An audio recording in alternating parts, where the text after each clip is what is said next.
अभी हमारा जो है आज हम 26 जुलाई है आज और हम 27 जुलाई से लेके अगली अगर 31 वाला मंथ है, मुझे अब कंफर्म नहीं है कौन से वाला मंथ है, मेरा ख्याल है 31 वाला ही है। फॉरेक्स फैक्ट्री से देख ही लेते हैं 31 वाला है कौन सा। अगर 31 वाला है तो हमारा जो है 27 से लेके तक की हमारी ये एनालिसिस की वीडियो होगी 31 से 1 तक की। अगर 30 वाला तो फिर शायद 2 तक की हमारी हो, मतलब इस वीक की हम एनालिसिस करने लगे हैं। सो लेट्स सी, हाँ ठीक है 31 वाला ही है। सबसे पहले चलो अगर फॉरेक्स फैक्ट्री खोल ही गया तो हम अपने फंडामेंटल की तरफ आते हैं। वैसे हम गोल्ड एनालाइज करेंगे, ठीक है, और गोल्ड के ऊपर हमने अपनी ड्राइंग वगैरह करके रखी है। सो इधर से अपना गोल्ड ओपन कर लेते हैं। तो हमारा सबसे पहले जो है इस वीक का जो हमारा फंडामेंटल है, पहले तो स्ट्रेट ऑफ हार्मूज, जैसे कि हमें पता है कि फ़िलहाल के लिए वो बंद है और जिसकी वजह से ऑयल की प्राइस जो थी बढ़नी चाहिए थी, लेकिन वो गिरती रही और मैंने तब ही प्रेडिक्ट पहले से ही कर लिया था कि वो ऑयल की प्राइस ऑब्वियसली गिरेगी। लेकिन लोग उधर कह रहे थे कि स्ट्रेट ऑफ हार्मूज बंद हुआ तो वो प्राइस बढ़ेगी, लेकिन वो बढ़ना नहीं था। वो एक बार उसको अपना रिट्रेस करना था और गोल्ड को पंप करना था। और पिछले वीक मैंने जो बोला था, मार्केट ने एग्जैक्टली उसी तरह प्ले किया। तो वो वीडियो नहीं देखी हुई तो देख लो जाके। तो टोटली उस तरह ही प्ले किया ना, उसने वो दूसरी तरीके से कोई नहीं प्ले किया। तब मेरा ख्याल है यहाँ पे चल रही थी मार्केट, 4000 के लेवल पे चल रही थी और मैंने प्रिडिक्ट किया था कि मार्केट इस लेवल तक यहाँ से जाएगी और यहाँ से सेलिंग आएगी और वही सेलिंग आई है। अब इधर से आगे मैं डिटेल में बताता हूँ, पहले फंडामेंटल की तरफ आते हैं। सबसे पहले इस अभी ये थर्सडे वाले दिन की हम देख लेते हैं, क्योंकि थर्सडे को न्यूज़ थी ये मॉनेटरी पॉलिसी स्टेटमेंट ये उधर की है।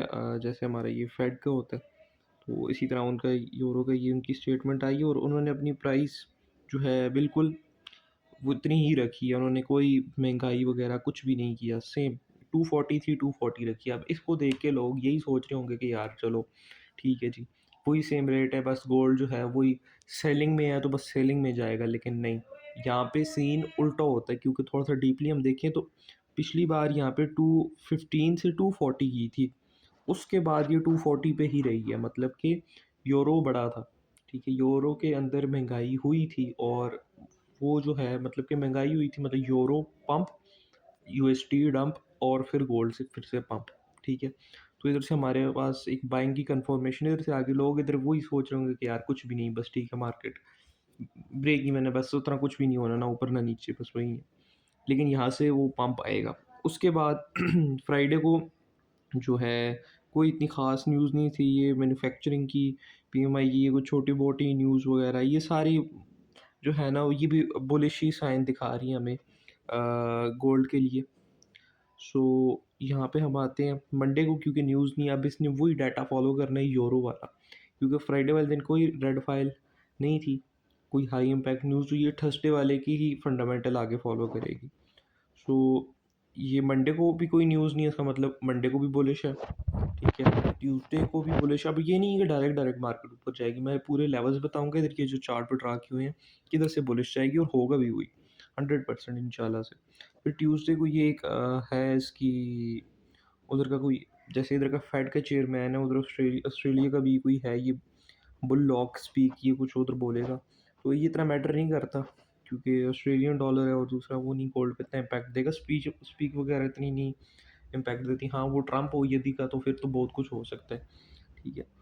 तो फिर उसके बाद ये जो है कंज्यूमर कॉन्फिडेंस की एक है, ये भी इतनी इंपॉर्टेंट नहीं है, तो ये भी मैटर नहीं करेगी। मतलब मंडे ट्यूसडे दोनों दिन गोल्ड बुलिश रहेगा। फिर इसके बाद वेडनेसडे वाले दिन कंसोलिडेशन होगी बाजार पे, क्योंकि यहाँ पे फेडरल रेट्स के बारे में एफओएमसी की न्यूज़, तो इस वजह से हमें वेडनेसडे वाले दिन ट्रेड करना ही नहीं, हम सिर्फ और सिर्फ एफओएमसी पे करेंगे।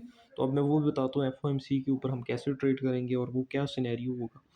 तो वो सारा कुछ मैं एक्सप्लेन करता हूँ, ठीक है। सबसे पहले हमारा फंडामेंटल ट्यूसडे तक टोटल बुलिश नज़र आ रहा है, ठीक है। और इसके अलावा क्योंकि जो ऑयल है वो ऑयल की भी, इसको हम कर लेते हैं, ये जो ऑयल है, ऑयल का ये हिसाब चल रहा है कि ऑयल बुलिश हो गया है, ठीक है। ऑयल बुलिश हो गया क्योंकि गोल्ड का ये लेवल था, ये ट्रैपिंग लेवल है। चलो पहले हम ना मंथली से आते हैं फिर उसकी तरफ चलते हैं। मंथली से हम वीकली की तरफ आते हैं, फिर वीकली से नीचे छोटे-छोटे टाइम फ्रेम पे आते हैं। सबसे पहले तो अगर देखा जाए ना, ये हमारा ये अभी मैक्सिमम मार्केट इधर तक गई है, ठीक है? ये मैं इसको हल्का-सा हटा देता हूँ। 1 सेकंड यार, बल्कि डिलीट ही कर देते हैं। अच्छा, मैक्सिमम मार्केट अभी तक इधर तक गई है, मतलब 50% एरिया, ये पूरी कैंडल का 50% एरिया तक गई है, जो कि मैंने बताया था। ये भी पहले से बता दिया था। तो ये 50% एरिया तक मार्केट गई है, जाने के बाद अब ये नीचे चल रही है। अगर तो मार्केट यहीं कहीं यहाँ पे क्लोज कर देती है अगले इस वीक के अंदर, मतलब यही नीचे क्लोज कर रही है, ये फिर एक एफवीजी फॉर्म हो जाएगा। फिर मार्केट को इस कैंडल की लिक्विडिटी लेने के लिए बाय जाना ही पड़ेगा। पहले तो हमारा इधर मेजर वीकली लिक्विडिटी लेवल है ये, जो कि हमने लिखा हुआ है, ठीक है? फिर मार्केट को इधर जाना ही पड़ेगा, ठीक है? फिर ये लिक्विडिटी भी लेगी, फिर हो सकता है कि मार्केट ये मिड पॉइंट भी टच कर ले एफवीजी का ये वाला। अगर तो नहीं टच करती तो फिर यहाँ से तो गिरना ही है, यहाँ से ही हम सेल में आ जाएँगे पहले से ही, ठीक है? सो यहाँ से ही सेल होगा, वो अगले मंथ की बात है, मतलब ये कैंडल ही इधर क्लोज़ होती है। अगर तो ये कैंडल ऊपर की तरफ निकल जाती है इस लेवल तक, जो कि मुश्किल है, नहीं इस मंथ नहीं निकल सकती, अभी इस मतलब इस वीक नहीं निकल सकती, ये वीक आखिरी वीक है। तो अब तो नहीं पॉसिबल कि इतना बड़ा मूव आ जाए। होने को हो भी सकता है क्योंकि एफओएमसी है, तो उस वजह से आ सकता है। और लेकिन एफओएमसी मुझे नहीं लगता कि गोल्ड के लिए बुलिश आएगी, क्योंकि वो अगर बुलिश आई तो फिर वो गोल्ड काफ़ी ऊपर तक जाने के फिर उसके लिए चांसेस नज़र आते हैं, अगर एफओएमसी इस तरह आती है। अब अगली एफओएमसी का तो मैंने नहीं चेक किया अगली कब है, बल्कि मैं एक बार मैं देख लेता हूँ। अगर अगली एफओएमसी क्योंकि मंथ के एंड पे ही हर आती है, तो अगर तो वो मंथ से पहले है तो फिर उस सूरत में हम देख सकते हैं गोल्ड तक। एक मिनट मैं चेक करूँ। अगली एफओएमसी बहुत लेट है, 16 सितंबर को, ऑलमोस्ट 1.5 मंथ का जो है ना गैप है। तो 1.5 भी नहीं बल्कि, हाँ, 1.5 मंथ के ही बनते हैं, 1.5 मंथ का गैप है। तो हर साल सिर्फ 8 ही न्यूज़ होती हैं एफओएमसी की। तो अभी तक तो हो गई हैं 4 के 5 हो गई हैं, 2-3 रहती हैं सितंबर, फिर शायद अक्टूबर में हो, और एक नवंबर में, और एक दिसंबर में, इस तरह हो, बीच में फिर से 1.5 महीने का गैप आए। देखते हैं अब क्या बनता है। सो बहरहाल इस बार हमने बीटीसी की कोई एनालिसिस नहीं की, क्योंकि बीटीसी में हम ट्रेड कौन सा करते हैं, तो इस वजह से बीटीसी का हमने कोई एनालिसिस नहीं किया। सो फिलहाल चलते हैं वापस गोल्ड की तरफ। तो फ़िलहाल के लिए गोल्ड का जो है मिड पॉइंट ऊपर है, अगर तो क्लोजिंग की तरह आती है जो कि मैंने बताया। अगर तो क्लोजिंग इससे ऊपर नहीं आती, इसके नीचे-नीचे आती, फिर 100% मार्केट इसकी तो लिक्विडिटी फिर लेने जाएगी ना, मंथ की लिक्विडिटी।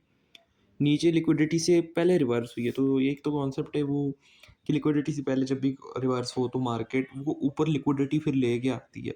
फिर लिक्विडिटी से पहले, क्योंकि यहाँ से लिक्विडिटी से पहले रिवर्स होगी, तो अब ऊपर की लिक्विडिटी फिर लेके आएगी। अगर तो क्लोजिंग इस विक से नीचे-नीचे रही तो फिर इसकी लिक्विडिटी लेगी, और यहाँ से ही हम सेल में हो जाएँगे मार्केट में, ठीक है।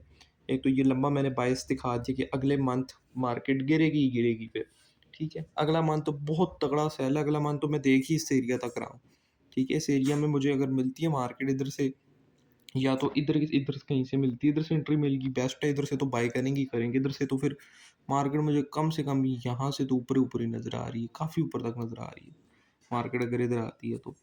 मतलब मैं प्रिडिक्ट करता हूँ कि 225 या फिर 325 तक जा सकती है, ये बल्कि इस लेवल तक जाएगी, हाँ, इस लेवल तक मार्केट फिर चली जाएगी, 430 के लेवल तक, 430, 430, 435 के लेवल तक मुझे फिर मार्केट नज़र आएगी, अगर इस एरिया को टच करती है, इस एरिया को टच करके उधर ऊपर तक जाती है। तो देखते हैं अब क्या होता है। यहाँ से तो मेजर बाइंग एरिया है। इसके अलावा अगर मज़ीद तगड़ी बाइंग अगर तो हमें मिल गई, अगर मतलब मार्केट ने बहुत कुछ गिरना हुआ ना इस लेवल तक, ये जो लेवल है, मार्केट मतलब कुछ ज़्यादा ही शार्प सेल दिखाया, और इस एरिया से मैं फिर बहुत लेवल का बुलिश हूँ। इस एरिया से तो कोई 700-800 पॉइंट का मूव आएगा। ये 3640 का लेवल जो है, यहाँ से मैं बाय होऊंगा, और कम से कम यहाँ तक तो बाय हूँ ही हूँ, मतलब इसकी हाई तक, वही जो मैंने ऊपर 400 वाला लेवल दिखाया था, वहाँ तक, मतलब कि कितने का बन गया, कोई 1000, फिर 900 का मूव आ गया, $900, मतलब पिप्स में 9000 पिप्स का मूव, ठीक है। अब आते हैं अपनी वीकली एनालिसिस की तरफ। वीकली मैं क्या देख रहा हूँ चार्ट को। सो मेरी प्रिडिक्शन ये है कि जो कि हाईली चांस है कि अब मार्केट खुलेगी, खुलते साथ मार्केट गिरेगी, सही है। और इस वीक मार्केट का टारगेट इसका मिड या फिर मतलब हो सकता है, क्योंकि मैं तो यहाँ से जो मार्केट सेल आई है ना, अच्छा मेन बात, यहाँ से मार्केट सेल आना नहीं चाहिए था इसको, ठीक है। 4 आवर के ऊपर ये ठीक है ये, लेकिन क्योंकि हम लंबा देख रहे हैं मार्केट को, इस लेवल को टच करके मार्केट को गिरना चाहिए था। इस लेवल को टच नहीं किया मार्केट, इससे पहले गिरी, तो ये चीज़ गलत है। क्योंकि लिक्विडिटी पहले नीचे उठी हुई है, तो उसको लिक्विडिटी लेनी ही लेनी है यहाँ की, ठीक है। यहाँ की लिक्विडिटी ऊपर है, लेकिन अगर इसको यहाँ से गिरना भी है तो फिर इस एरिया को तो कम से कम टच करके गिरती। ये फेक सेलिंग दिखाई हुई है इसने, तो इस वजह से ये भी हो सकता है कि अब कौन से पॉइंट से मैं बुलिश हूँ, क्या है वो वन डे पे दिखाता हूँ, ज़रा ज़्यादा डीपली समझ आएगी। 10 मिनट तक वीडियो होगी है, तो इस बीच में चवलें भी बच गई, लंबी होगी वीडियो। तो अब मेरा प्रोस्पेक्टिव ये है कि मार्केट इधर से खुलेगी, खुलने के बाद मार्केट पहले इसकी लिक्विडिटी, अपने लो की लिक्विडिटी खाएगी, खाने के बाद मार्केट हल्का सा छोटा सा मूव दिखाएगी, सही है। बल्कि ये वन डे पे नहीं, ये 4 आवर पे नज़र आएगा, सही, सॉरी। हाँ, ये रहा 4 आवर।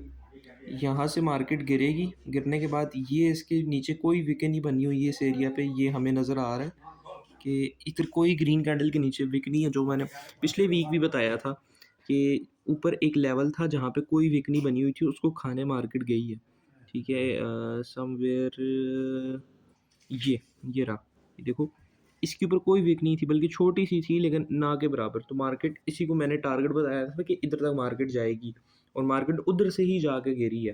तो अब मेरी प्रेडिक्शन ये है कि मार्केट जो है यहाँ से खुलते साथ शायद हो सकता है गैप डाउन मार दे, ठीक है। चांसेस तो ज़्यादा यही हैं कि गैप डाउन ही मारेगी, ठीक है। गैप अप भी मारा तो वो मैटर नहीं करता, खैर। यहाँ से मार्केट गिरेगी, गिरने के बाद यहाँ तक गिरेगी, ठीक है, फिर हल्का सा छोटा सा मूव आएगा, फिर वहाँ से ही मार्केट दलाल करके इस लेवल को टच करेगी। ये मेजर बाइंग एरिया, ठीक है, ये मेजर बाइंग एरिया है।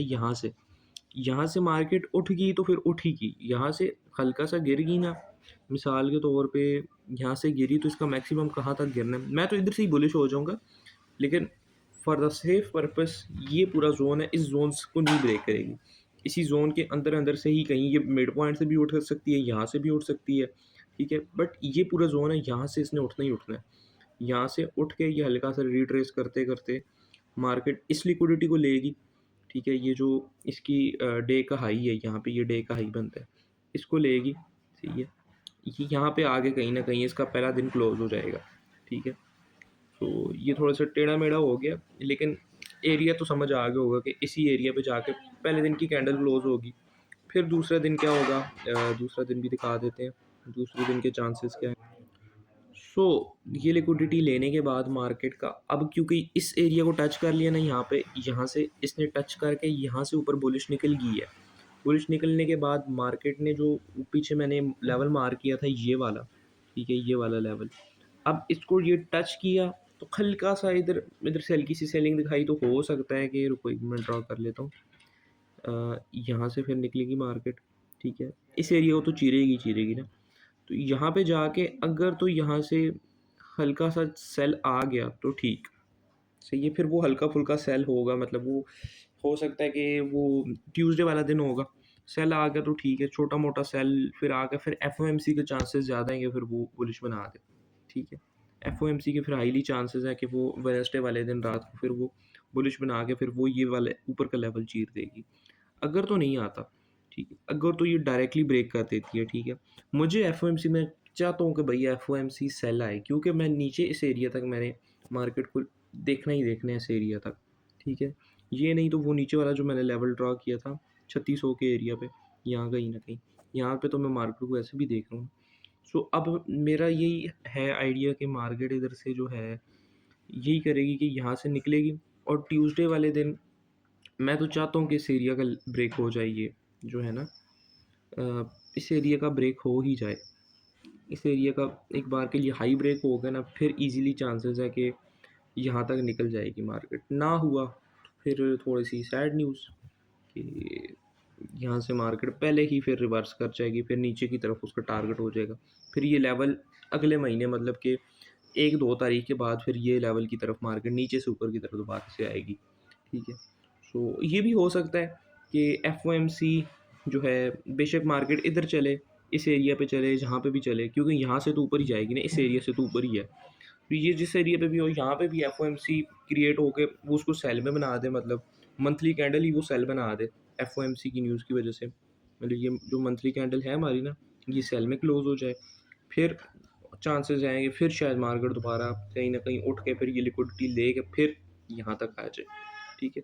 फिर वो उस सीन में हम कहीं ना कहीं देख सकते हैं, सही है। तो अगर तो वो नहीं होता, और मैं पर्सनली जहाँ से सेल हूँ मैं वो एरिया अपने बता देता हूँ। मेरा बाइंग एरिया ये है, ठीक है। मेरा सेल एरिया यहाँ से है। अगर ये इसको ब्रेक नहीं करती, ये मैंने इसलिए लिखा हुआ है real sale if don't break, तो यहाँ से रियल सेलिंग आएगी, क्योंकि ये अभी जो है ना ये फेक सेलिंग आई है, लेवल से पहले गिरी हुई है, 4 घंटे के अकॉर्डिंग इस लेवल से गिरी हुई है। लेकिन ये मेजर एरिया नहीं है, मेजर एरिया ये था, ठीक है, जहाँ पे मैंने ड्रा किया हुआ है, यहाँ से इसको गिरना चाहिए था, उससे पहले गिरी है, तो ये परफेक्ट सेलिंग नहीं है, ठीक है। तो अब चांसेस यही है कि मार्केट पहले से इधर यहाँ तक जाएगी, इस एरिया तक, फिर यहाँ से फिर जो है उठते उठते फिर यहाँ तक आएगी, फिर ट्यूसडे वाले दिन फिर यहाँ से जो है ना, अगर ये नहीं भी आती मंडे को यहीं कहीं क्लोज कर दे, फिर ट्यूसडे फिर उसको यहाँ तक पुश करेगा 140 तक। फिर वेडनेसडे वाले दिन रात को न्यूज़ है ना, तो फिर वो दिन के टाइम तक फिर मार्केट ऊपर जाते जाते मैं तो चाहता हूँ कि यार ये किसी न किसी तरीके से ना इधर 222 तक पहुँच जाए। फिर उधर से सेल आया तो फिर बहुत तगड़ा सेल आएगा, फिर मार्केट नहीं रुकने वाली, फिर इस लेवल पे जाके ज़रा सा रुकेगी, और फिर उधर से हल्का सा बाय दे के फिर दोबारा गिर जाएगी। हल्का सा बाय से मुराद हल्का नहीं होगा, वो इस लेवल को ब्रेक करके इस वो जो 400 के ऊपर मैंने लेवल बताया था वहाँ तक का आएगा, बहुत बड़ा जो है ना बाइंग आएगी। अगर बहुत बड़ी ना भी आई तो एफओएमसी अगर इधर से मतलब ये वीकली लिक्विडिटी भी ले ली, लेने के बाद एफओएमसी आई रात 11 बजे, उसने सेल बनाया, फिर उसके बाद तो ऑब्वियसली कुछ मार्केट सेल में ही रहेगी। मंथली क्लोजिंग फिर सेल में आने की वजह से फिर जो है हल्का सा पहले इधर आएगी, फिर इधर से फिर उधर इस लेवल तक आके इधर से गिर सकती है। फिर दूसरा चांस ये है कि इधर से गिरे।